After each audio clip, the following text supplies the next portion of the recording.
The PBA World Championship is brought to you by Atonic. Visit www.atonic.com/bowl. By Geico. 15 minutes could save you 15% on car insurance. By Go RVing. Visit GoRVing.com to watch a free video. Go affordably. Go RVing. And by Lumber Liquidators. Hardwood flooring for less. Another easy victory for Chris Barnes as he dismantles Osku Palermo and moves on to the final three. Up next for him, Sean Rash. Up next, though, for the PBA, the second major of the year, the Tournament of Champions. For more on that, here's Kimberly. That's right, Rob. Just in 6 short days, the next major of the season will be upon us, the 2011 Tournament of Champions. This year, the TOC will feature a $1 million prize purse, $250 of that going to the winner. It'll be live on ABC next Saturday at 1 p.m. Eastern Standard Time. And one person that's going to vie for the spot in the final is none other than last year's winner, Kelly Kulick. History has been made in the world of sports. With her Tournament of Champions victory, Kelly Kulick became the first woman ever to win a PBA Tour title. It was a groundbreaking moment for female athletes everywhere, a fact not lost on Kelly or her fans. Each and every time I walk into a center, someone that hasn't seen me, everybody seems to still come up and congratulate me for that win. So it's definitely one of the highlights of my career, probably the biggest of all time, and I'll always be remembered for it. But, you know, I still have a lot to prove. I still want to compete, and I want to be competitive on the lanes. With the $1 million in prize money and the field expanded to include anyone who has ever won a PBA Tour title of any kind, this year's Tournament of Champions will be more competitive than ever. It's a great opportunity. I'm sure there's going to be the cream that's going to rise to the top and still be the contenders for the title. But just to have the opportunity to give it a whirl and kind of put your shoes on, tie them up, and see what it's like, you have the opportunity to go against the best bowlers in the world and win some great money for it. So how does Kelly like her chances in this year's TOC? Obviously, I might be a crowd favorite to go back and be a favorite horse in that race. But if I did it once, you know, obviously I can do it again. I always think to myself, my mom always says, anything's possible. And to be able, I mean, there's been people, Jason Couch repeated 3 times, so that just, again, puts a little light in my head saying I can do this again. And again, live coverage of that event at 2:30 Eastern on ABC. Bowling for Soup will be performing live, and again, a $250,000 payday to the winner. It was a wonderful moment, one of the magical moments of last season's PBA Tour. Kelly Kulick winning that one, but this year's tournament already feels a little bit different in the sense you have a huge payday, and you have a slew of stars, big name guys, the Norm Dukes out there, the Pete Webers that we haven't seen yet on the tour, that you get the sense with this layoff are absolutely chomping at the bit for this event. I think it's the one tournament that Walter Ray has not won in his career, and so you're wondering, hey, is he going to kind of be there in the mix at the end? But for me, it's all about the richest tournament in bowling history. I mean, this is a $1 million tournament, life-changing money to the winner. And I think it's going to be very interesting to see that title match come down to the closing frames to see how the greatest players in the world handle that kind of pressure. Already a sellout atmosphere anticipated in Las Vegas at the Red Rock Casino and Lanes for that one. And oh, by the way, a little bit later in the night, this guy gets inducted into the PBA Hall of Fame. Thanks, Rob. Overdue. When we return here to South Point Hotel Casino and Bowling Center, your 2 seeds. Sean Rash has been a busy man since we last saw him. We thumb through his day planner and feature his semi-match with Chris Barnes next.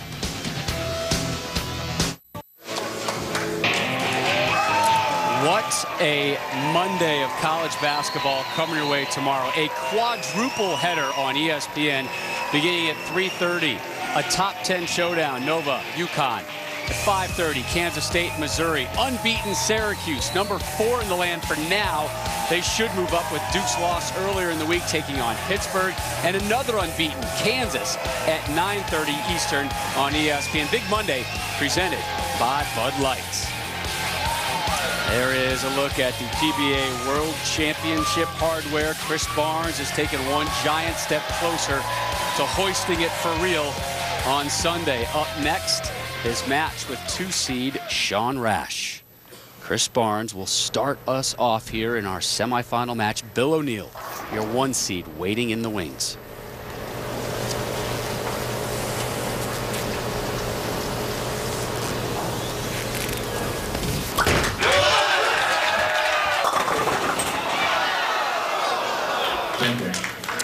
And Rob, an interesting strategy to look for.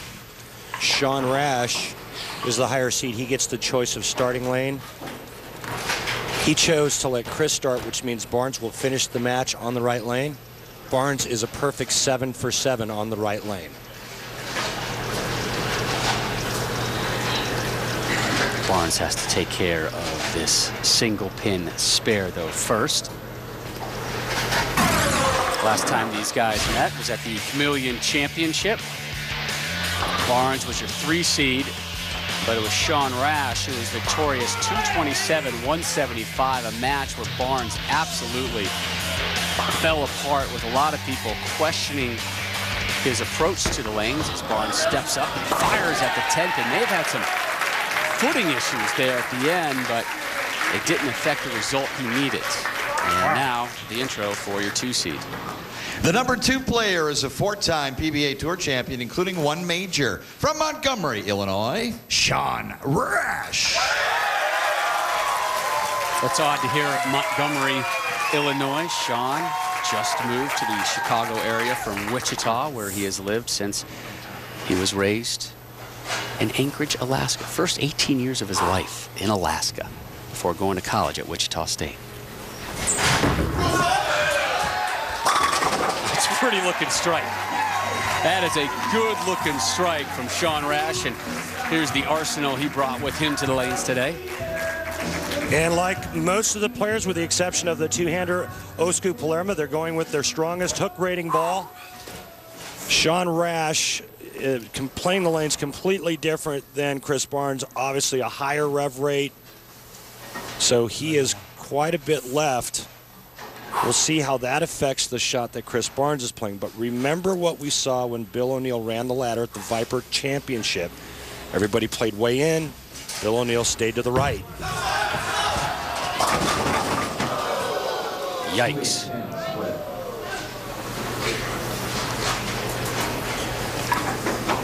Well, Sean was looking back at something or someone in the crowd like he was distracted on this shot. Anytime you see the follow-through go that far to the left, it's usually an indication. There you go. He's looking at somebody. I don't know if he's looking directly at Chris. Something bothered him. So both Tell people to keep quiet over there. have issues. Yeah, some noise issues for Sean Rash. So Rash with a problem in the second. Barnes, all of a sudden, that spare in the first doesn't look quite so bad. And he just confirmed it was not Chris Barnes, but somebody in the crowd. Thank you, Sean.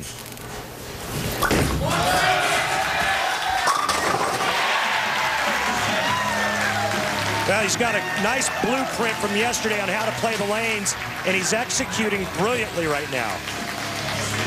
9th on the career earnings leader list at 1.8 million. Will take home $50K today should he win. And look at the discrepancy between the left and the right lane in the strike category. That is startling.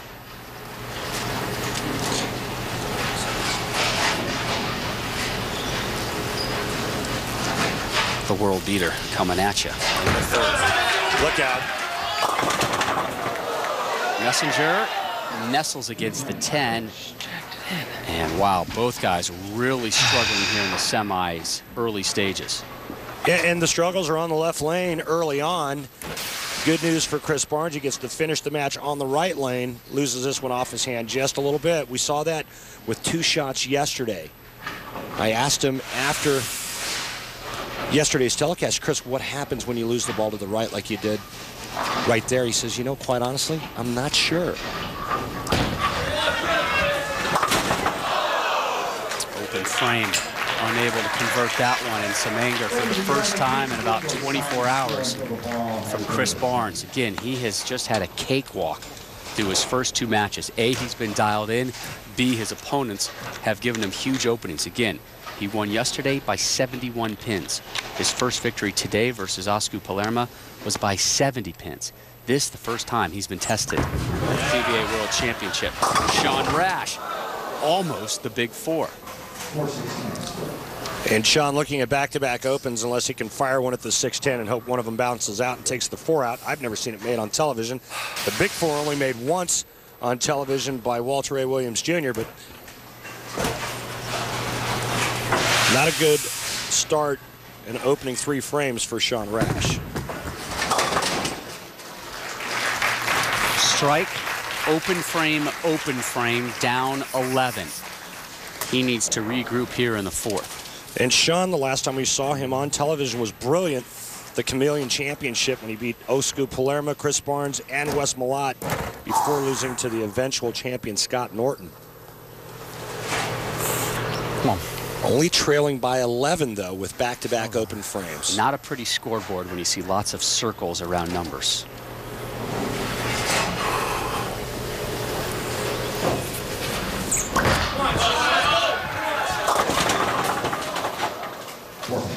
It's been a while since we've seen a strike now. These lanes are doing a number on some of the best in the world. Sean Rash just trying to somehow find a way to get dialed in, trying to get his nerves under control. He's still in this match. Relax, take a deep breath, and get focused.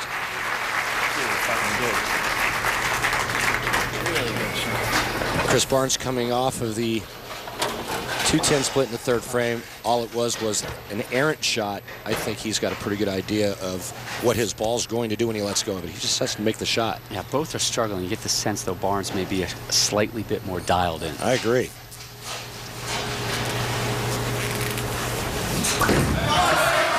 It's better.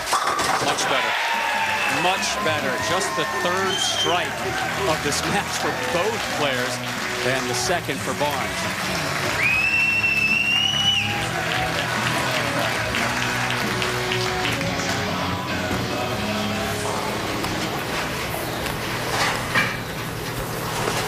We have yet to see a pair of strikes here in the semifinal. Barnes with an opportunity here in the 5th. Left lane has been troublesome for him. Spare open frame here in this match on that left frame or left lane.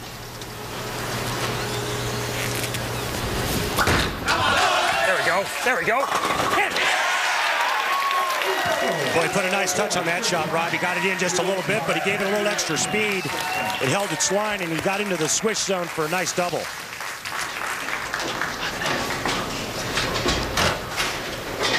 There's an old term used by, I believe, Billy Whaley, the late, great Billy Whaley. Hit him thin and watch him spin. Rash now up in the 5th. He hasn't struck since the 1st. And maybe staring at another open frame. So long. Well, all he did was make the right adjustment and throw it good off of the last shot on the right lane where he went through the nose. Comes back with a pretty good shot, only to have the ball go light. And as a player, you're just totally confused when this happens. You know, the last shot went through the nose off of a good shot. That's a good shot there. It goes light. Now it's, well, what do I do next? Do I just throw the same ball slower, or do I change equipment? Runs it at the 2. Oh. Great effort to take down the 10, but another open frame for Sean Rash. Play a re-rack. Sean Rash is going to take a re-rack and try to somehow decipher his ball reaction. While we have this break in action, I want to remind you we will be back here in Las Vegas next Saturday. The PBA returns to ABC and in high def. $1 million purse, $250K to the winner, 2:30 Eastern live, including a live performance by Bowling for Soup right there on the edge of the lanes.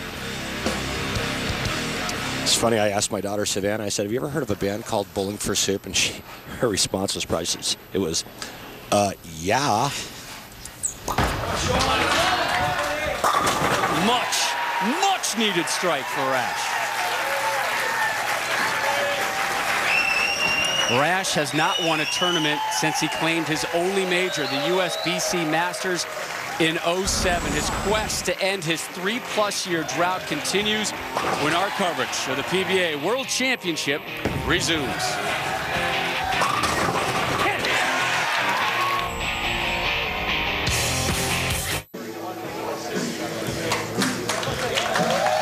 The semifinal match between Chris Barnes and Sean Rash has produced 4 open frames, 3 of them from that man, Sean Rash. This is the conversation he had just moments ago with his coach. Too much friction. I feel too much friction in the front. I mean, the first frame I got left and it actually held, so I was like, all right, good. I even moved off the first frame because I felt the hook in the front. But I know, but you're really, really soft. You're really you're really making it hook. Well, that was the smart change, was that one. Yeah, I mean, I think it's a good change. Sean conversing with Chuck Gardner, Brunswick representative, and his coach. It's amazing some of the lingo and jargon that go back and forth between players and coaches. And if you're not around the sport a lot, you could get lost.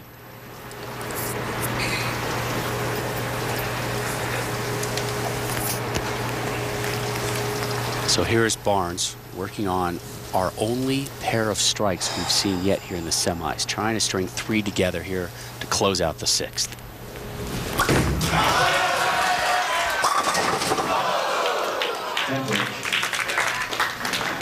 I'll tell you, you can see just in the body language of Chris Barnes how bad he wants another major championship. He loves this shot off of his hand, only to watch a vicious ringing 10 as the 6 goes flying around it. Now, Barnes did miss a single pin spare in our last match. The match was already in hand.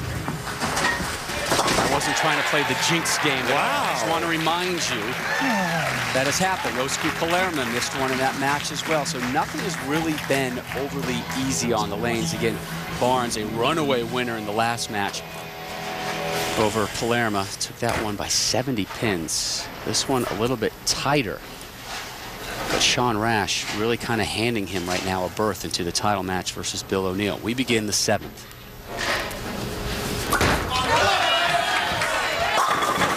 There, with the 10 dropping. That time the 6 goes around the 10, catches just enough of it. A little bit more. Back him up that much. There we go. Chris Barnes out there just chopping wood right now. Sean Rash finds himself in a 33-pin hole. Now the change was Sean Rash going to the same brand of bowling ball, but a fresher cover stock with a different layout.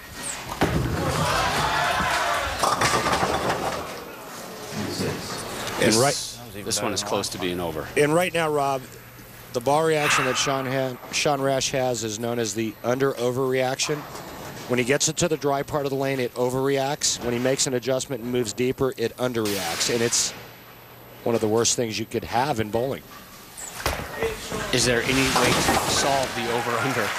It's different for the individual and for,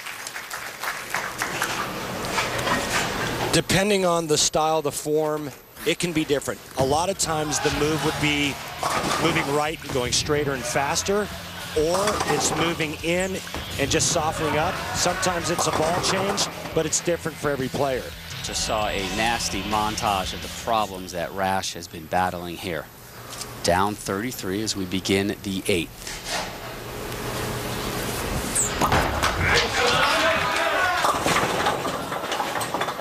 Just ugly. Yeah, this is painful to watch for him because you know he's a wonderful talent who really wanted a good run here to kind of prove to people that he's back. Again, you see that started his career with 7-0 on television. That's how he won his 4 titles. There's a great pickup. It's not going to do much, but it will provide a slight hint of pain relief. It serves as a nice transition for us to take a look at our Bear Trusted Pain Relief Replay, brought to you by the makers of bare aspirin. That's the first kind of nasty split he was able to clean up here. It's the washout he took care of in the 8th. Barnes up in the 8th.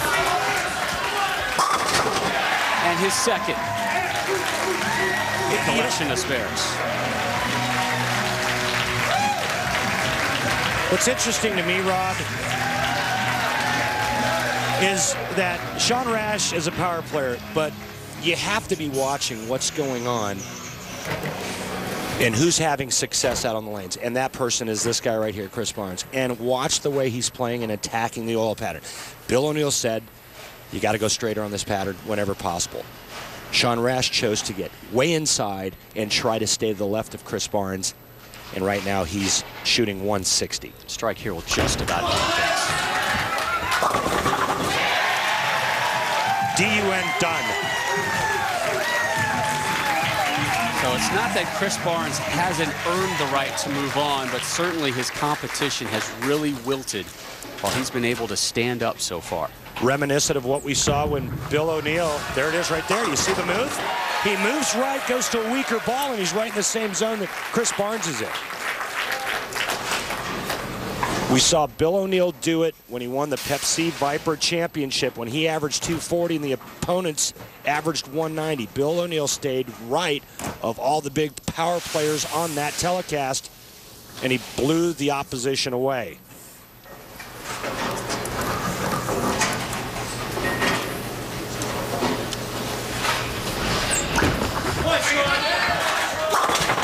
And misses target there. Oops, threw that one hard. Sean has checked out and he's focused on the TOC right now. But let's flash back to some happier moments in Sean Rash's life. Shelley, can we go back to November? And there it is, an image taken literally just seconds after Sean proposed to his now fiancée Sarah. They were in Rome at the top of the Basilica overlooking St. Peter's Square. They've been dating for just over 4 years. Sarah in attendance here, and Sean actually tipped me off before he went to Italy. It was a hell of a lot better than today was. That he was going to propose to Sarah, and we were able to claim those pictures from his bride-to-be just today. Great moment. There's the smile, and there is Sarah looking on. And is she getting a little teary-eyed?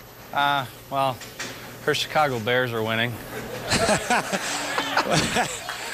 Oh, you got to look on the bright side of things, my friend, right? Not really, because it didn't pay the bills today.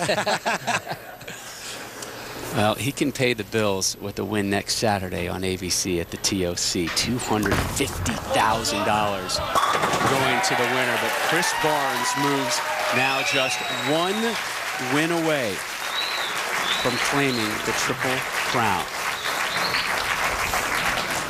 So Rash in the books at 161 and a ball change here for Barnes. Yeah, he's going to test the water with something else to get ready for the title match.